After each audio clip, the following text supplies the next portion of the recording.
это у нас тут пришел такой хорошенький? Привет!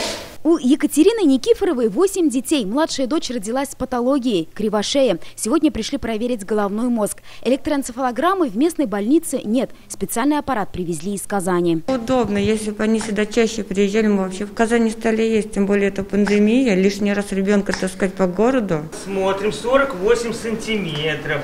Еще один специалист, которого нет в районе, эпилептолог. Неудивительно, что к нему сегодня большая очередь. То, что врачи выезжают в район, это удобно.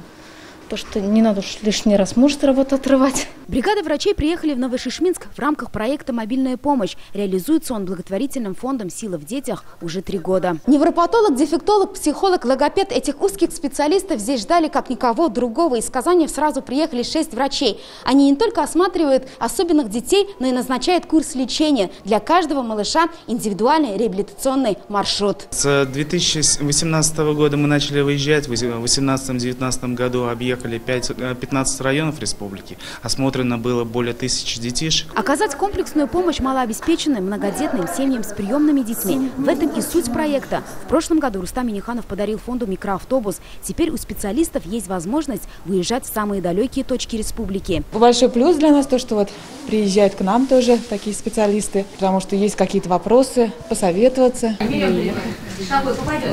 Не только медицинская помощь, но и развитие творческих способностей у детей. Привезли сегодня и специальную игру для профориентации. У детей с ОВЗ и с инвалидностью большие проблемы с выбором профессии. Подбираем в зависимости от заболевания, в зависимости от желания, помогаем определиться. Такая мобильная помощь дойдет и до других районов республики. В этом году планируют организовать более 500 консультаций для семей с особенными детьми. Филюза Хамидуллина, Ирек Хабибуллин, ТНВ, Новошишминский район. Закажи рекламу на ТНВ. Телефон в Казани 5 705 100.